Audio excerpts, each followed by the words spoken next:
Mikolo, solingi o s'abonner au betika point. Kilongo TV. Kilongo TV. Ngeye kwa dibundu mukia mawetita fonzambi kakena koko weti sola nzila iu nasadila tilanza vivo ya sadana weti sola nzila iu nasadila tilanza vivo ya sadana mabanza mamiki mabanza menoko haleluya tilanza ngekezi la senoko yetisa kilanga.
Wetisola nzila iu nasadila tilanza vivo ya sadana mabanza mamiki mabanza menoko haleluya tilanza ngekezi la senoko yetisa kilanga koso utangudira mambunga nemuketika mabanza mamiki mabanza menoko haleluya tilanza ngekezi la senoko yetisa kilanga koso utangudira mambunga nemuketika.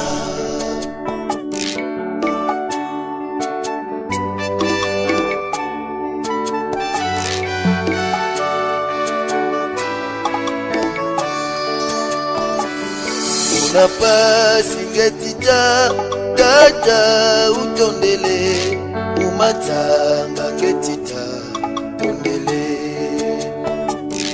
unapasi ngetita dada utondele umatanga ngetita tondele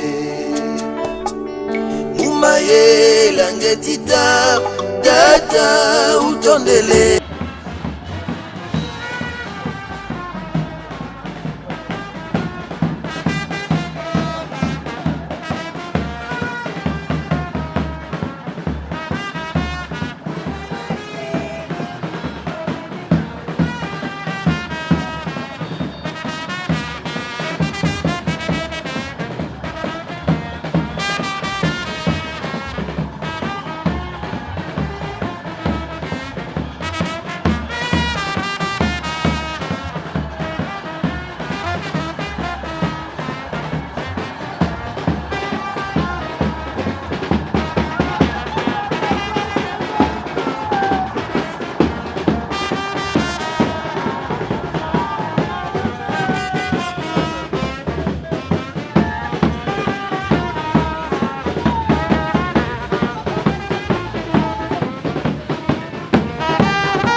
mumatanga ngetita tondele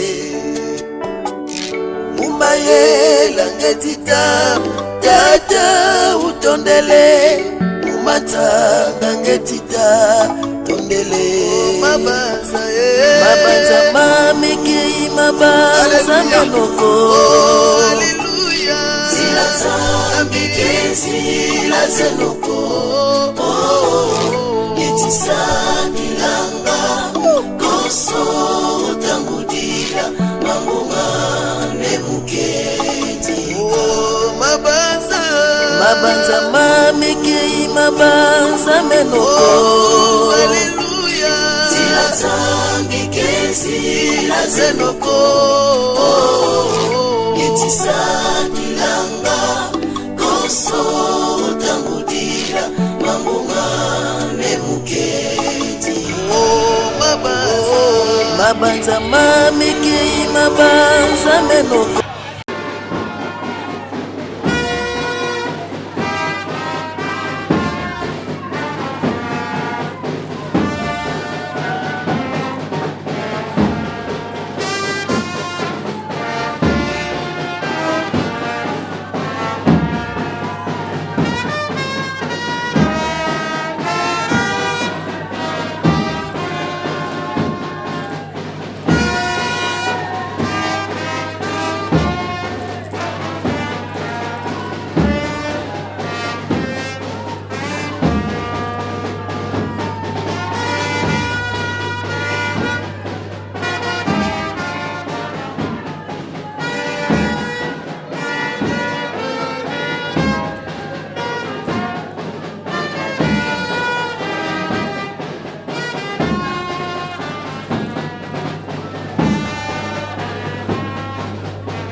bazolela malamu kokenda na ndako ya matanga ke na ndako ya fête ndenge makomi elobi na biso pamba te esika ya matanga nde esika moto azwaka conscience toza awa toyaki kokabola mawa na lever du corps ya mama Ursule Mikembi oyo atikaki biso lobi tozali na veille mortuaire. Je pense que omona ye ndenge elekaki elelo toye na lever du corps tokenda ntina inhumation toza na Sainte Thérèse awa na salle bongo bomona ndenge nini cérémonie funéraire ekosalama awa kolongwa awa toke na paroisse kuna mpona messe bongo nsima toke na cimetière mpona kotika mama na ekuke na ye ya suka. Toza awa bandeko tokolanda reportage kino na suka lelo bainterview eza mingi te parce que toyei totalisa bino bacérémonie nyonso ndenge ekoleka. Peut-être tozwa motu moko to mibale apesa témoignage na ye aloba par rapport ya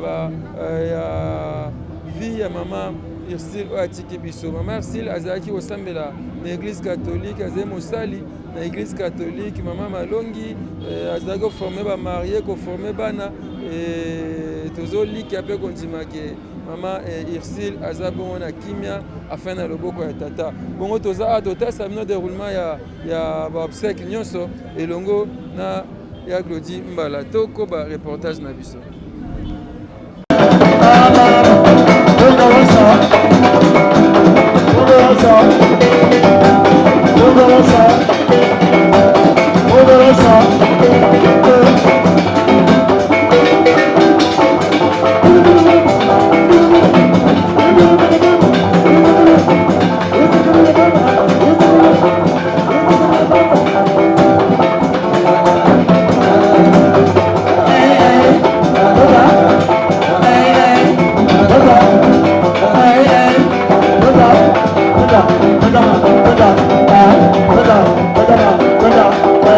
Hold on.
La famille Boussita veut vous dire un grand merci parce que vous les avez soutenus pendant le 15 juin, le jour où notre maman, notre grand-mère nous a laissé ce pays, a quitté cette terre des hommes.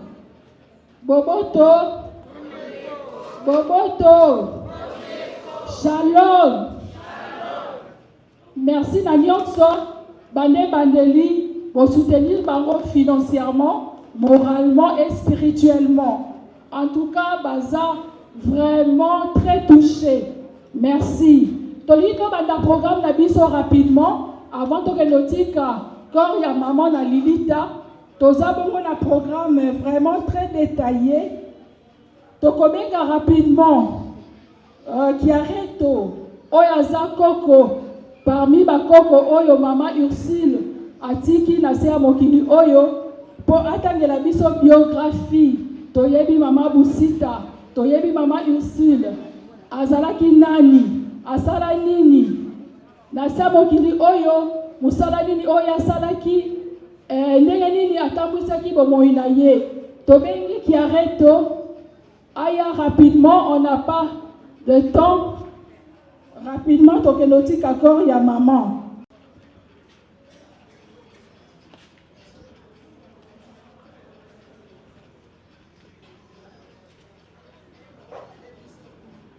Biographie de Ursule Mikembi. Ursule Mikembi, née le 18 avril 1949 et décédée le 15 juin 2025. Le ciel a pleuré une mère, la terre s'est inclinée. Avant que le monde ne prononce son nom, avant même que ses yeux ne s'ouvrent sur la lumière d'avril, deux âmes, Koudedekissa Henri et Bikindou Elisabeth, s'étaient nés debout devant Dieu, l'un dans l'autre, rêvant d'un enfant. Pas une fille ou un garçon, non. D'un flambeau, d'une âme forte, d'un être qui tiendrait debout quand tout flanche. Et Dieu, dans son mystère, leur donna 8 enfants, 8 magnifiques enfants, 6 filles et des garçons, dont Ursule Mikembi fut le premier-né. Et quelle femme, et quelle pierre vivante, quelle colonne de feu. Elle n'était pas seulement née, elle avait été déposée sur la terre comme un souffle, une sémence, un appel. Elle vécut, elle servit et elle aima. Catholique jusqu'aux os, chrétien jusque dans ses cicatrices, sa vie, une messe, un ciel ouvert, une offrande sans cesse, ni orgue, mais avec un larme, du labeur et des silences trop longs. Oui, Ursule Mikembi avait bien étudié. À l'école Sainte-Thérèse, puis à Bomengo, elle n'apprenait pas seulement à lire ou à coudre, elle apprenait à tenir debout, à braver la vie, le poing serré, le pied dans la poussière, le cœur en pierre. Et puis vient le monde adulte, violent, rapide, ingrat, mais elle droite comme un sentinelle. Entre Jackie Tricot et l'hôpital Saint-Joseph de Turin, bâtit sa légende avec une blouse blanche et un regard d'acier. Nutritionniste, oui, mais surtout mère de vie, semeuse de force. Elle fonde un département de diététique à elle seule et bâtit, elle guide, elle soigne, elle ne se plaint pas. Elle plante des certitudes où il y avait qui de l'attente. Et chez elle, une cathédrale vivante. Elle enfantant 8 enfants, 6 filles, 2 garçons. Et dans un geste cruel du destin, l'un d'eux fut arraché trop tôt. Une blessure que même les ciels ne sait consoler. Une douleur muette, mais toujours là, comme une prière que personne n'a terminée. Mesdames et messieurs, Ursule Mikembi, dévouée dans la foi, comme vous savez, a voulu finir tous ses sacrements. Du baptême, première communion, la confirmation. Et puis après, vous savez tous, il a fini par le sacrement du mariage. Il a épousé ce beau, grand, chaleureux homme que vous voyez. Je ne sais pas s'il est là, s'il peut se lever. Papa, s'il vous plaît, levez-vous. A dû faire tout pour que nous soyons tous réunis. Tous ces beaux enfants, toutes ces belles créatures sont là, grâce à cette femme, grâce à sa fermeté, grâce à sa sincérité, grâce à son amour et grâce à sa fidélité. Papa Dominique, nous vous remercions.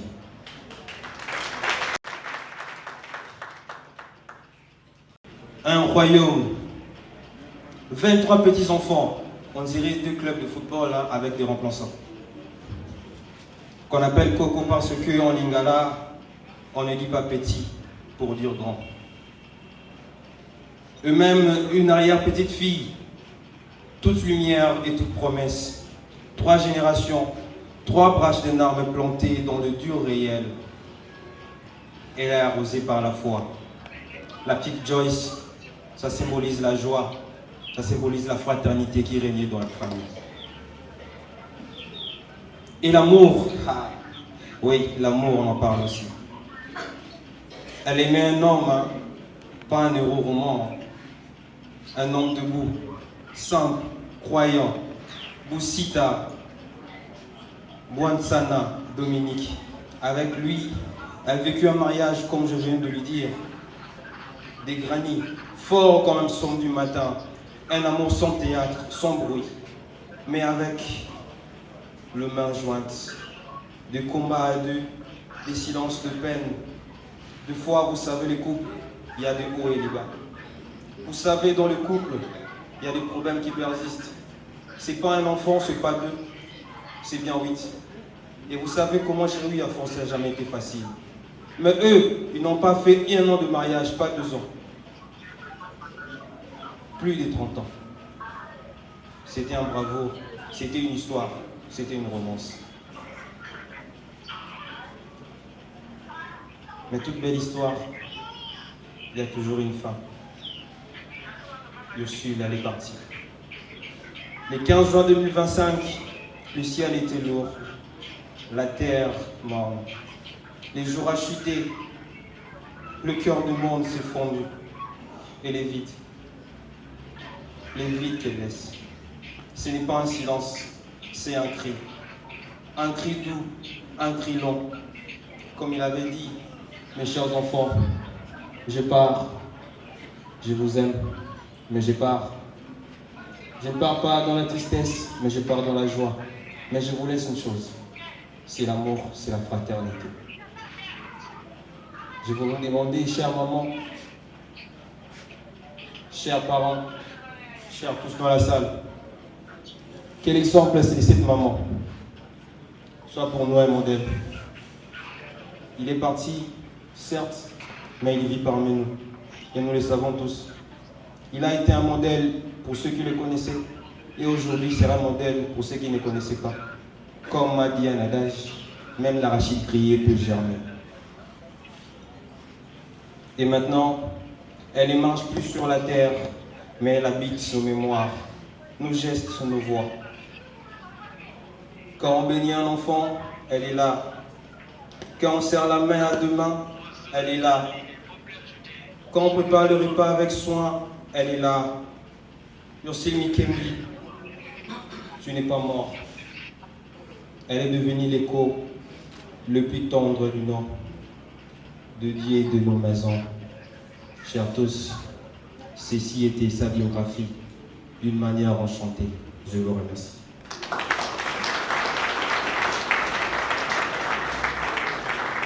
Voilà, merci beaucoup. Mais je vais demander d'applaudir pour cette tendre mère. Merci beaucoup pour ces applaudissements. Maria Diawakana pour le mot des circonstances.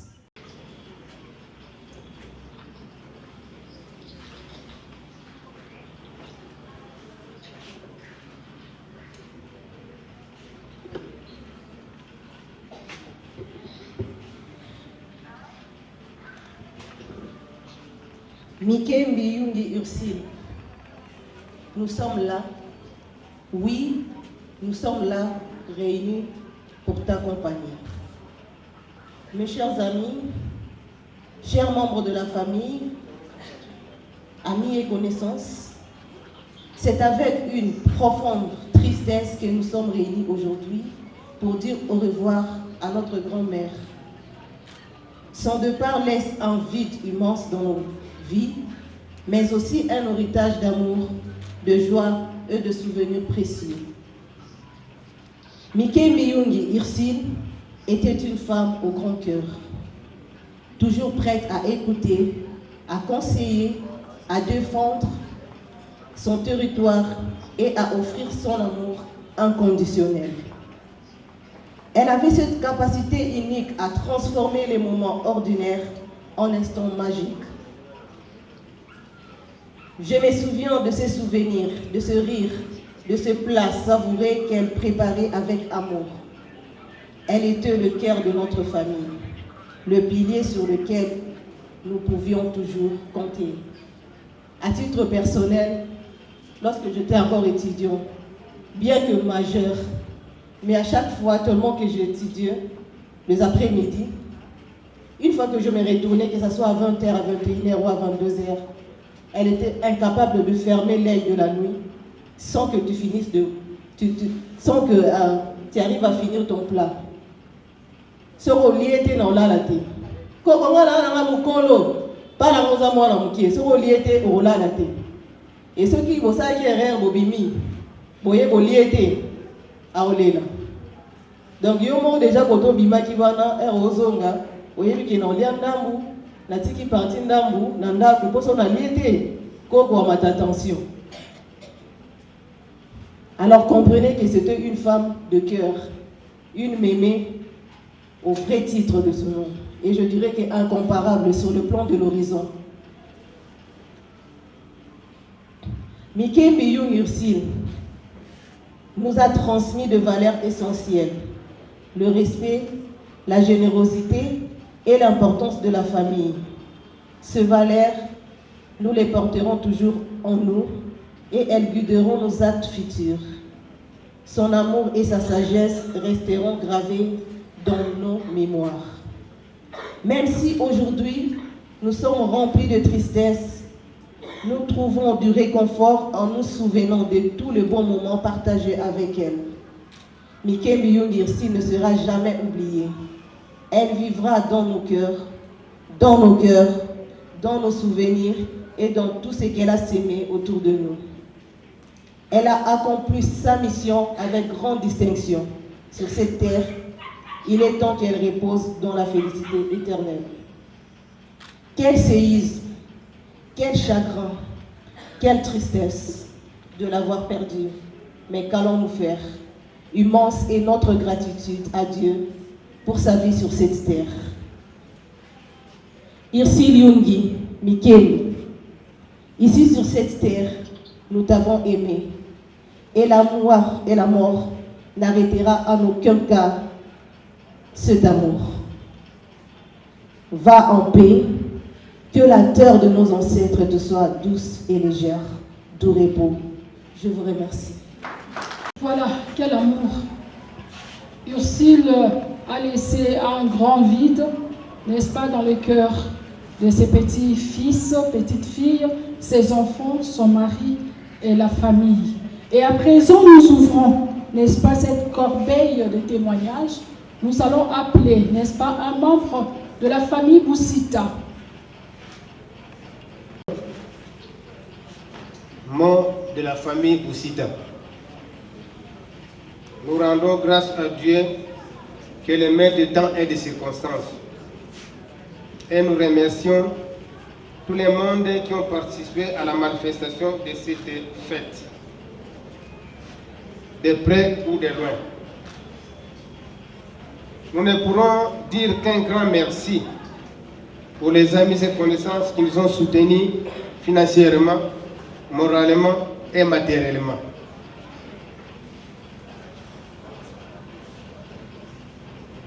Pour maman Mikembi, elle était un modèle pour nous par sa nature, par ses capacités de faire les choses avec un amour inconditionnel.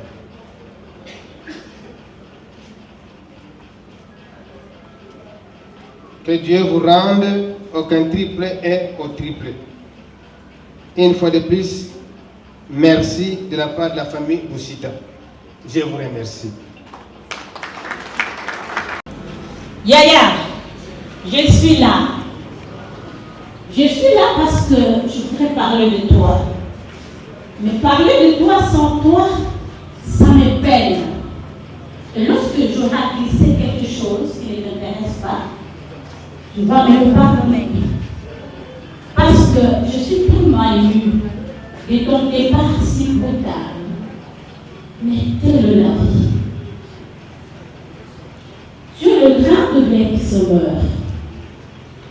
Pour nous donner en abondance, en grâce et en tout ce dont nous avons besoin dans la famille, pour chaque enfant, chaque petit-fils, chacun qui a croisé ton chemin, tous tes amis et connaissances, les mamans légionnaires qui ont prié avec toi et les papas légionnaires qui sont là, tu meurs pour que nous vivions. Ma chère grande sœur, je te rends hommage. C'est là mon témoignage. Parce que je me rappelle que lorsque j'avais des problèmes, je venais pleurer chez toi. Tu me disais, ma sœur, vous allez mon yango, mais ma épouse est là.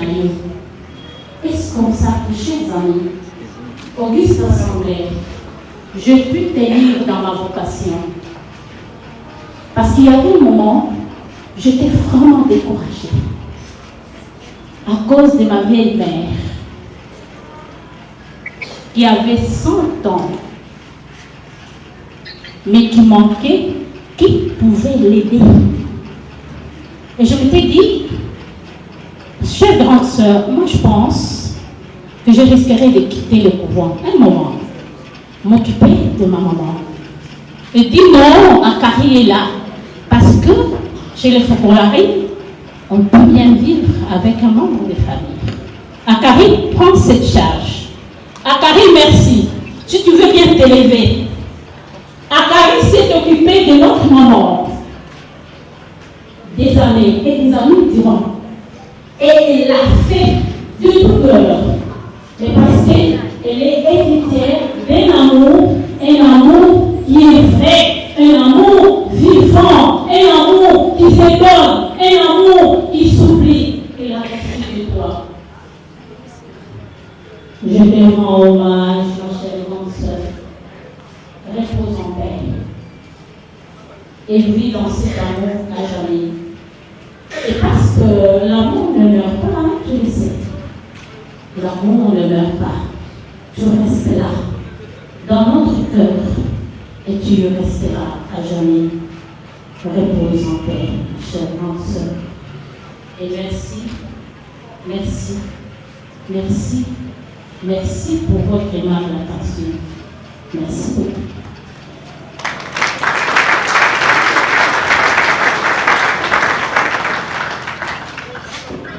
Merci. Ngai nazali moyangeli esika mama toza kosanga.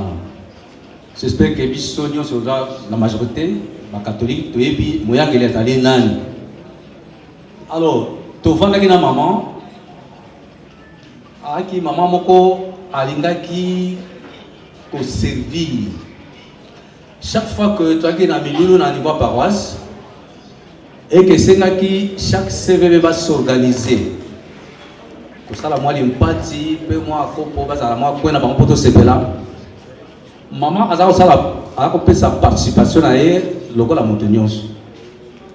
Alors, tant que comme la paroisse to fongoli ko to sengeli ko lia to bongisaki maman aza ko surprendre biso na par na ye abongisi solo ko moko po te biso to lia biso banso.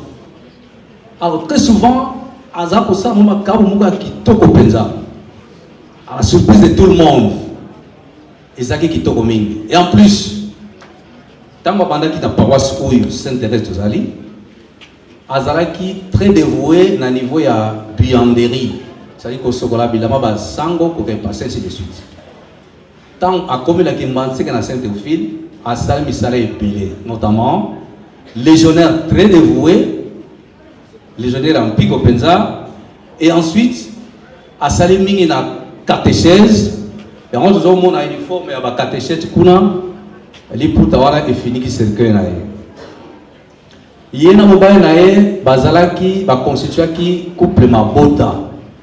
Basungaki CVB na biso na mateya ebele. Non seulement CVB mais paroisse. Parce que bon ça mateya waza ko sunga paroisse pe mabota ebele. À part ça, azali sous instructrice na éducation à la vie kaka na paroisse ebele basi mayele comment ko vanda likolo ya mama oyo. En plus de cela, Azaki, initiatrice, il y a un groupe Bongissa. Il y a un groupe qui a paroisse. Il y a un groupe qui a surtout les jeunes filles, les jeunes mamans, comment on lamba, ainsi de suite.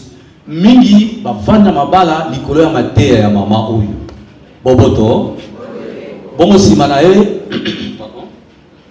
Simanango, ayeko koma, ayeko sala, ayeko initier. Centre de nutrition. Centre de nutrition, les lots, ils allaient comme un monopole à ma soeur, on a vu ça, il y a sœur de Madaïla, autre bien à Madaïla. Il y a initié qui est en haut pour la copie qui ça, bana oyo, bah, bien on va voir qui, bana va coller malamoute, coller ça, tout ça. Il y a qui initiateur, initiatrice d'ailleurs. Ah voilà, bana est belé, est-ce que tu vas koufa? Apikaki pona mama oyo na kosenga penza to betele maboko makasi. Voilà tikete misale belé oyo totangi awa nzambe amona ngo pambate pe biso totikana bo moyi to inspirer nango po ete to bikisa mokilio tikete mulimo mo pe mana boboto. Merci beaucoup. Merci beaucoup. Nous allons continuer la cérémonie. Et à présent, Toko Benga, l'un ou l'une des enfants de Maman Ursule Boussita.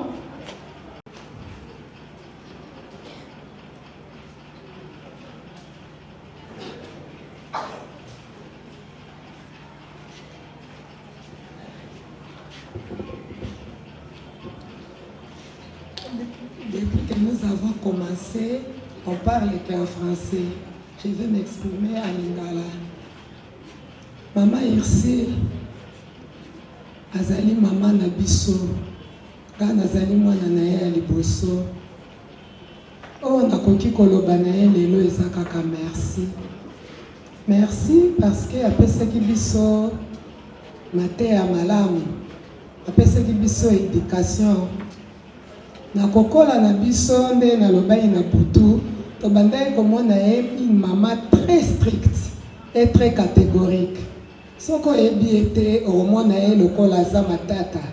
Mais lelo to komi ba maman na kumisi maman Ursule parce que mateya na ye apesaki éducation na ye apesaki biso ezali kosunga pe biso nyonso tozali kobika na mateya na ye.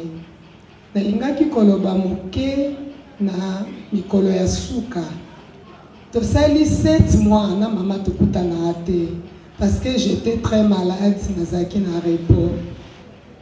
Mama bengi ngai ke azalaki na besoin na ngai na ye na ndako alobi akari yo kaka moto banda ekokanga ngai olingaki okuta ngai te nayebisi mama mpo na nini oloba bongo aseki azalaki moto moko ya basentiment caché nayebisi ete mama nalali na ntongo ambiance toseki tosololi vraiment ezalaki ambiance na sokoli ndako na torchonné alobi mama lambelanga biloko wana mama isili boyebi ke bolobi aza nutritionniste ayebaki kolamba alingaka kolia biloko ya kitoko nalambeli eti naye kozonga ayebisi ngai 4 jours après na telefone mama kari ozonga dimanche mwana na ngai elodi oyo alandi ngai asombeli ngai elamba ya Pentecôte tokotonga yango na papa tokolata yango feti monene kozalawa feti ya ntisi ndenge bamanianga balobaka une grande fête eyebisenga bi mama merci na okoka koya te me tokosala ke feti wana eleka malamu bongo coïncidence ya feti yango ezalaki jour oyo babandaka kocelebraka anniversaire ya mariage na bango coïncidence tozalaki te mais natalaki na bilili lokola mondela facilité biso tâche nde bakoko babinaki basaleli bango gâteau lokola bamarie papa busika alesi mama mama alesi papa natalaki na telefone c'était une merveilleuse journée tozalaki malamu ke mokolo ya samedi na 22h petit frère oyo aza na mapango na Kasai abengi nga alobi mama aza na hôpital asali malaise naye kolongwa na ndako esika nazali mosika naye kokoma wana na ba 10h30 petite sœur na papa busita bayebisi biso ndenge nini mama azalaki faible azoloba te azo libumu pasi epuis pema tokoti na petite sœur nanga Rite mama alobi yakari oye merci merci merci pour tout nga nalobi mama biso moto tokoremercie yo mpo osali mingi abandi kolela alobi abomoni pasi mingi bonyokwami nalobi mama tozosala devoir na biso etanke bana nabimi nakei epai ya fiele na bango pembeni ya hôpital ya INSS ya Kimbanzeke esika azalaki akotaki samedi na ba 21h wana tozalaki dimanche na 15h ayoki nzala nalobi lokola aza un problème ya libumu constipation nakende osalele macédoine au fruit mama irsila bande kolinga kolia plus barepas italien nake nasaleli ye macédoine au fruit na bandi kolesa ye petite sœur azwi intuition ya kofilme moma wana oyo bato mingi bamoni na réseaux sociaux azoseka azoloba tokomi na 16h papa akei kopema alobi wapi papa na bino ngabi papa aza mokolo ake opema alalaki libanda tala age na ye fa pema alobi telefone esone bato baobenga nga de partout naokoka korépondre te papa ke na telefone na ngai tozo comprendre te ke moto aya na telefone te bazobenga ye de partout bazobenge ndenge nini mama kangi biso miso to comprendre te nga nazalaka na intuition makasi so likambo ezoya naturellement na presentaka na pressentir mpe eloko moko te tokomi na ba 16h15 alobi na nga lelo dimanche nkola dimanche esengaka fo kozala propre eske na sukoli nga alobi te petite sœur ayebisengo sukoli na ba 4h so tokomi na 18h na sukola abi te sukola nga elongi na sukoli elongi pangusa ngai na pangusi ye abi bolatisanga pampex nalii kobebisa mbete hôpital te nga abi te mama problème eza te oza na sonde soki olingi ose soulage problème eza te atungisi petite sœur Blandine na Ruth bakimi bake kosomele Pompex. Tozongi tobandi kolesa ye pona malami bale. Tozalaki entouré. Blandine avandi na mokongo amemi ye. Ruth asimbi ye na makolo. Ma Mélodie apesi maboko.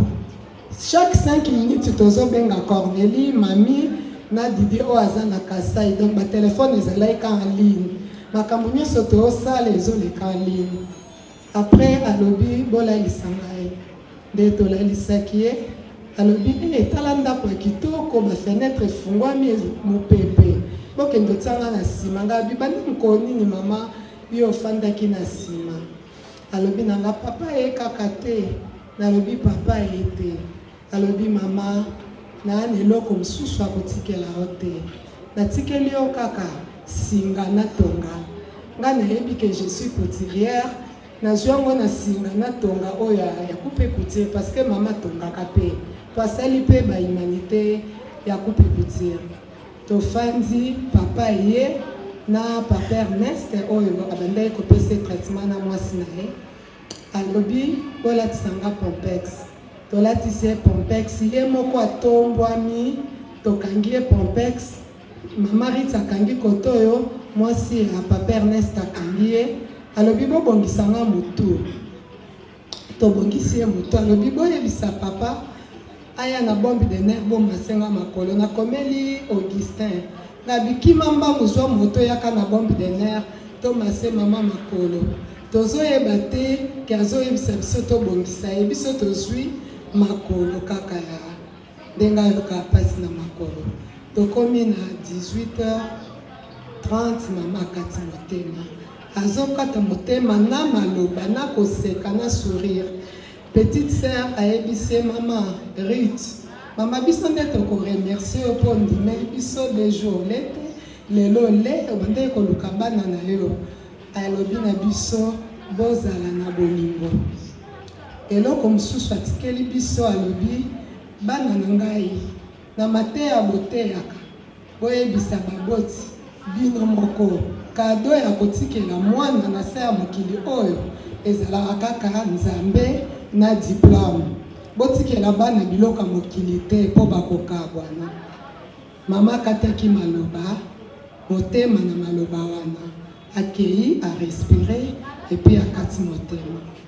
Mama ici lelo na kombo ya bana nyonso pe ya libota nyonso nazali kopesa yo merci. Merci parce que otikeli biso boyambi. Boyambi ya Ecclesia catholique. Olakisaki biso manière ya bolingo ya respect ya komipima mpo ya baninga komipesa mpo moninga sepela. Lelo témoignage totikali nango ntango nyonso obandaki koyebisa biso Caritas tobandaki koyeba ntina te.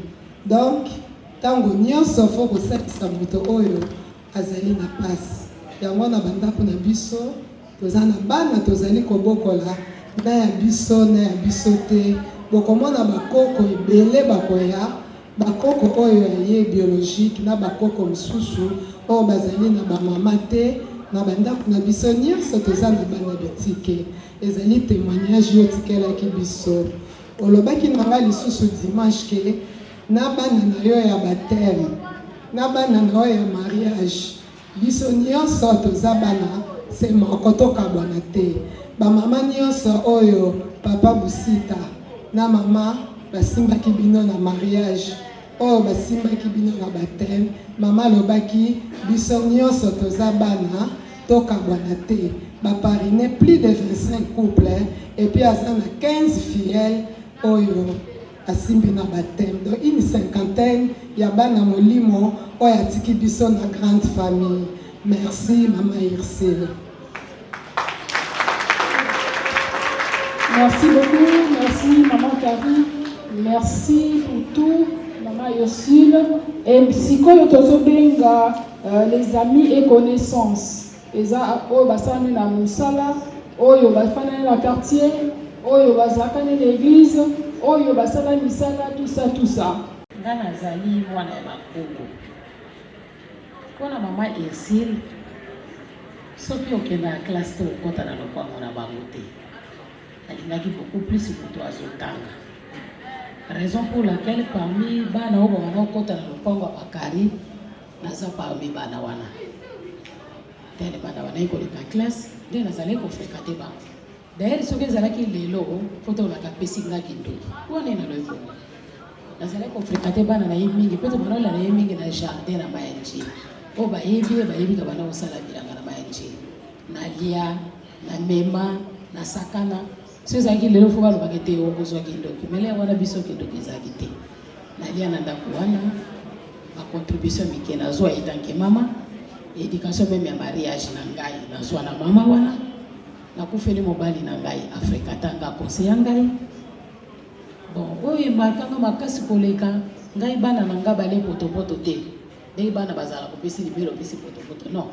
nga bana na nga babanda kofive na libeli alors mama oyo batsongai nga ndenge nini soki naboti mwana na ngai akomi aleki 6 mois aye abimi lokola mama na ngai donc nazali kokende na madaila kolesa bana na ngai bilei ya nutrition mpo babeba te me babebelaki mpe te bazali koprotege bango yango wana baza na sali oyo baye kolela lokola koko na bango mpo wana beyanga bafille donc baye nde kolela koko na bango vraiment azalaki une bonne mama mpona motu oyo nalobi bien azalaki na respect alingaki mpe classe oyo soki oza na respect to olinga classe tokomona ye lokola mama makambo makasi mais ntango tokoli tobali toyokomonaka préparaki biso en tout cas merci beaucoup mpona mama oyo aza vraiment exemplaire mpona bamama.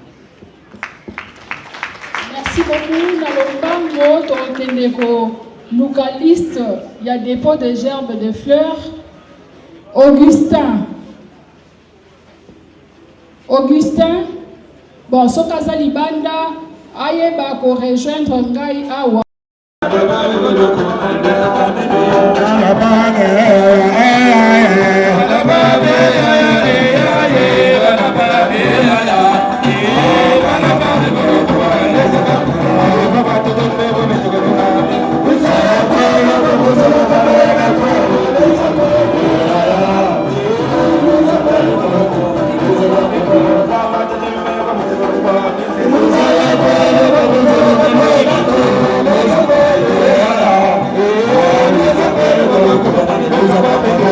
Bye.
Tila nzambi ena pasi emyangala simbeno lwazokyo kyampa. Tila nzambi ena pasi emyangala simbeno lwazokyo kyampa. Mono nzambi ngeti mona malweti vanganga sadile notangudu ena. Mono nzambi ngeti mona malweti vanganga sadile notangudu ena. Mabanza mamiki mabanza menoko. Tila nzambi kezi la zenoko. Yetisa nilanga koso tambudira mambuma nemuketika. Mabanza mamiki mabanza menoko. Tila nzambi kezi la zenoko. Yetisa nilanga koso tambudira mambuma nemuketika.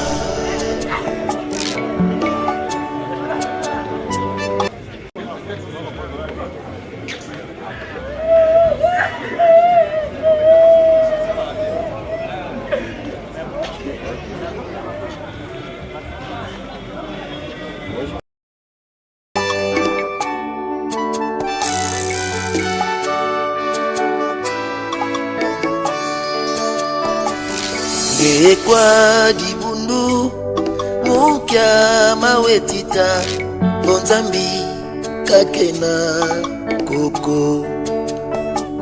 Ngeye kwa dibundu mukya mawetita bonzambi kakena koko. Wetisola nzila iu nasadila tilanza vivo ya sadana. Wetisola nzila iu nasadila tilanza vivo ya sadana. Mabanza mamiki mabanza menoko. Tilanza mikezi la zenoko. Yetisa nilanga koso tambudira mambuma nemuketika. Mabanza mamiki mabanza menoko. Tila nzambi kezi la zenoko. Yetisa nilanga koso tambudira mambuma nemuketika.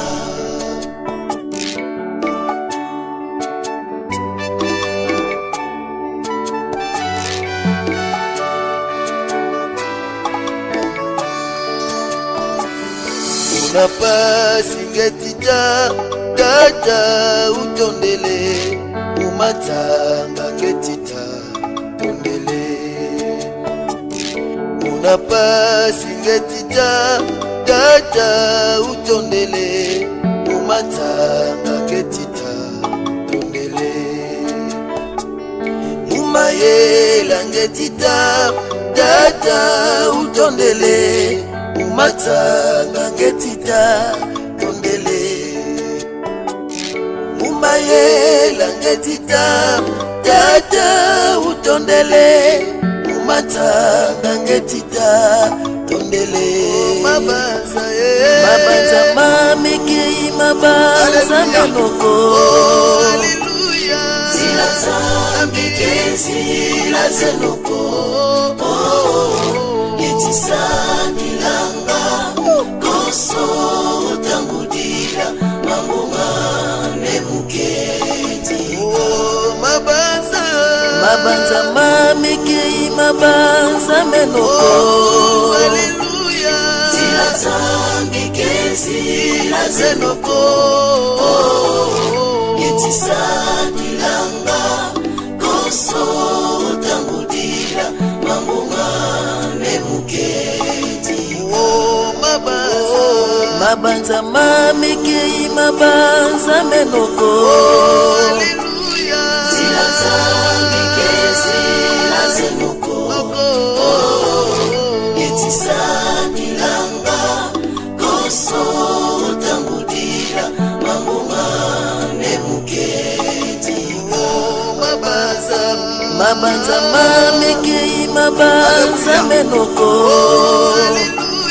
zila zambikezi nazenoko etisa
Avant de commencer à introduire cette cérémonie, je voudrais rappeler les caractères pédagogiques de cette cérémonie symbolique.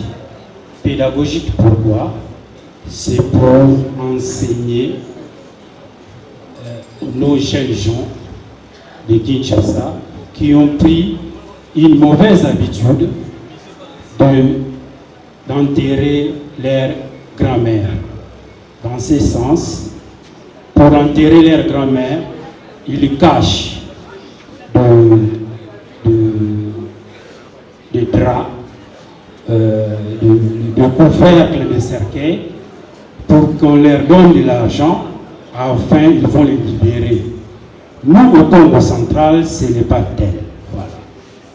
C'est pourquoi j'ai dit que nous avons une mission pédagogique à travers cette cérémonie que nous voulons donner un enseignement qui puisse rester et gravé pour le compte de Congo et pour que aussi les autres cultures puissent comprendre aussi notre culture. Voilà.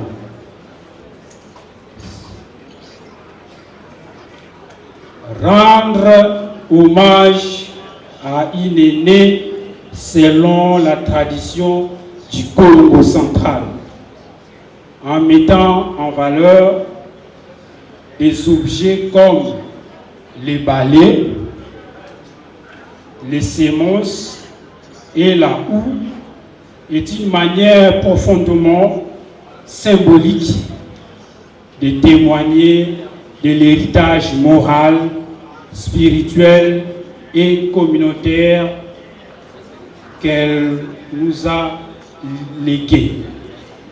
Écoutons attentivement l'hommage structuré autour de ces symboles traditionnels en l'honneur de notre chère grand-mère par la bouche de ses petites filles et de ses petits-fils, héritières et héritiers de maman Ursule.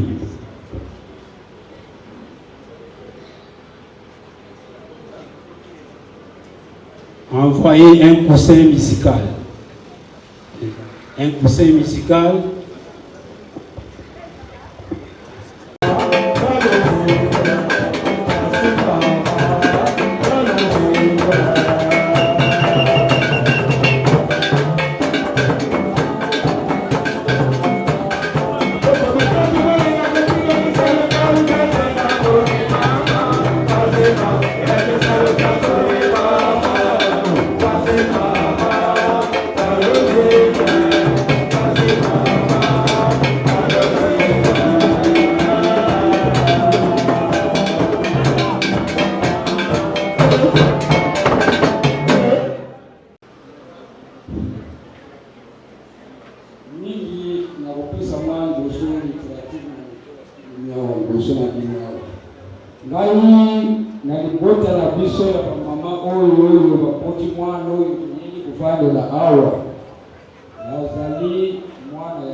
C'est pour cela que nous avons mwana oyo koko na ngai bapesa ye kombo ya mama oyo aboti ba mama oyo ya biso. Alors na kati ya libumu na biso mwana na biso yaya na biso ya liboso na libumu ya famille ngai mwana suka nde ye moto aboti mpe mwana oyo ya liboso oyo toyeli awa lelo. Tobota masisi ya liboso mama na bango ya mibala mobali ya misatu mwasi ya mine mobali ya mitano mwasi ya suka ngayo linu ya suka na libumu ya mama na bango. Alors na rendre hommage na koko na ngai oyo bapesa mama azali mwana kasi me kombo bapesa ye ezali kombo oyo mama oyo atiki libota oyo aboti biso. C'est ainsi koko mokembi bongo batalikani bamusika fidele bamambu fidele bageorge bernadette baelizabeth bikindu Juliette kuyengana ebufansoni Faustine Nyako Justin nakanisi banoko na ye ya bakolome bangwala hokilotanga bo bayana nganyonso bakinga batikika na moko yangwana na kosenga nakanisi ko bazoyoka bakoko na ye na bamamu Victor na bosa ni bangote angonyonso koko mukembi na zasu na elobeli ya kopesa yekyo lokola neti onevoir na kopesa yo pototikalaka biso mibale mpona age yazalaki mokolo me mpona lipota lokola nga aza mwana mobali ngana ye tozalaki opposant ya koyokana mpo totambusa baleki sikoyo yake na ye natikalinga moko napesi kaka mbote na bakoko na famille na bakoko lolo na bango wana kongo bakende liboso bamemaka mbote ya suka nga mwana suka nalobi ke koko namoni eloko na koloba su te po misu na ngai epesaka basusi te mpo nayanga lokwa ndenge batikinga boye memela bango mbote mokebi ozali koko na ngai memela koko na ngai bambote mingi bayaya batata mwati badoko na yo na yo tokali kosongana na yo natikalinga moko suku tala botikaka bachance ezali teke awa bokei bana sikoyo bafundwana oyo bakoluka bazwa yango po baya kotoka bandako na bino itambola na bango epambama baleki na ye maloba batiki ezala lokola testament bazala bamoko bayokela ngai mwa koko na bango ya moke batala moke te bamona oyo bongenda na koloba awa yangwana nakosepela molimo na ye na bakoko na ye na banoko na ye bakende bayaka kofula ngenge oyo tobengaki chance